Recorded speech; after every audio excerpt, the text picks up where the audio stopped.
بسم اللہ الرحمن الرحیم۔ السلام علیکم ورحمۃ اللہ۔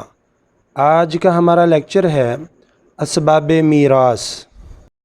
وراثت کے اسباب 3 ہیں۔ نمبر 1 النکاح، نمبر 2 النسب اور نمبر 3 الولاء۔ اگر نکاح اور نسب کے دلائل کو دیکھنا چاہیں تو آپ احباب کوئی بھی ترجمے والا قرآن مجید لیں، سورۃ نساء کی آیت نمبر 11، 12 اور 176 نمبر آیت کو تفصیل سے پڑھیں۔ انشاءاللہ العزیز آپ کو وہاں سے نکاح اور نسب کے دلائل مل جائیں گے۔ نکاح سے کیا مراد ہے؟ نکاح سے مراد ایسا نکاح ہے جو عقد صحیح کے ذریعے واقع ہوا ہو، چاہے خلوت اور مجامعت حاصل نہ ہوئی ہو۔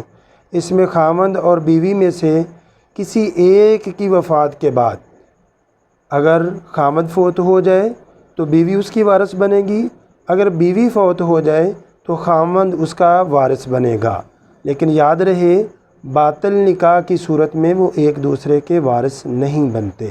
باطل نکاح سے مراد نکاح متع وغیرہ ہے۔ یہاں پر مطلقہ عورت کی میراث کے حوالے سے چند ایک باتیں قابل غور ہیں۔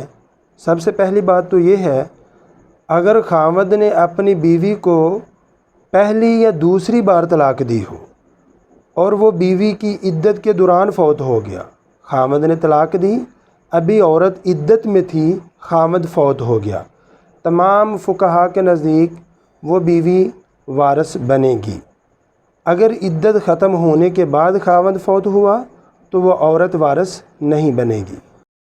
دوسری بات یہ بھی قابل غور ہے، اگر خاوند نے اپنی بیوی کو تیسری طلاق دی اور خاوند نے اس حالت میں طلاق دی کہ خاوند صحیح سالم تندرست تھا، ایسی حالت میں طلاق دینے کے بعد وہ فوت ہو گیا، ایسی صورت میں اس خاوند کی بیوی وارث نہیں بنے گی، چاہے عورت کی عدت ختم ہوئی ہو یا نہ ہوئی ہو۔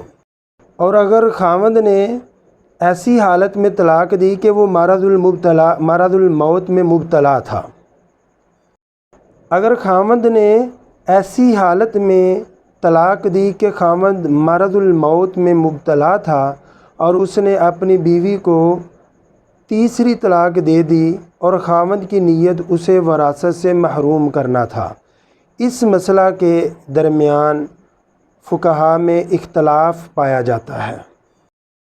امام شافعی رحمہ اللہ کا کہنا ہے کہ وہ عورت مطلقاً وارث نہیں ہوگی کیونکہ تیسری طلاق واقع ہو گئی ہے، جبکہ امام ابو حنیفہ رحمہ اللہ کا کہنا ہے خاوند اگر عورت کی عدت کے دوران فوت ہوا ہے تو وہ عورت وارث بنے گی، اگر عدت ختم ہونے کے بعد خاوند فوت ہوا ہے تو وہ عورت وارث نہیں بنے گی، اور اگر عورت کے طلب کرنے پر اس نے طلاق دی یا خلا واقع ہوئی تو وہ مطلقاً وارث نہیں ہوگی۔ ایسے ہی امام احمد کا کہنا ہے کہ وہ عورت ہر حالت میں وارث ہوگی، لیکن اگر اس نے عدت ختم ہونے کے بعد کسی دوسرے آدمی سے شادی کر لی تو وہ وارث نہیں بنے گی۔ امام مالک رحمہ اللہ کا کہنا ہے کہ وہ عورت ہر حالت میں وارث بنے گی، خواہ اس نے عدت ختم ہونے کے بعد شادی کی ہو یا نہ کی ہو۔ وہ دلیل سیدنا عبد الرحمن بن عوف نے اپنی بیوی تمازر الکلبیہ کو بیماری کی حالت میں تیسری طلاق دے دی تھی، پھر وہ اسی بیماری کی حالت میں وفات پا گئی تو امیر المؤمنین سیدنا عثمان بن عفان رضی اللہ تعالی عنہ نے تمادر کو اس کے ترکہ میں سے وراثت دی تھی۔ وہ یہ دلیل دیتے ہیں اور یہی رائے راجح معلوم ہوتی ہے۔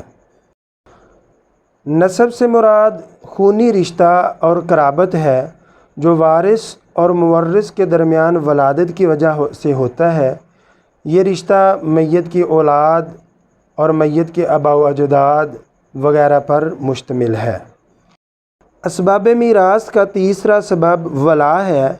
اس سے مراد وہ قرابت ہے جس کو اسلام نے آقا اور اس کے آزاد کردہ غلام کے درمیان بنایا ہے۔ آزاد کردہ غلام کی وفات کے بعد وہ آقا اس غلام کی جائیداد کا وارث ہوگا، بشرطے کہ غلام کا کوئی شرعی وارث موجود نہ ہو، جیسا کہ بریرہ رضی اللہ تعالی عنہ کے متعلق حدیث میں آیا ہے، انما الولاء لمن اعتق۔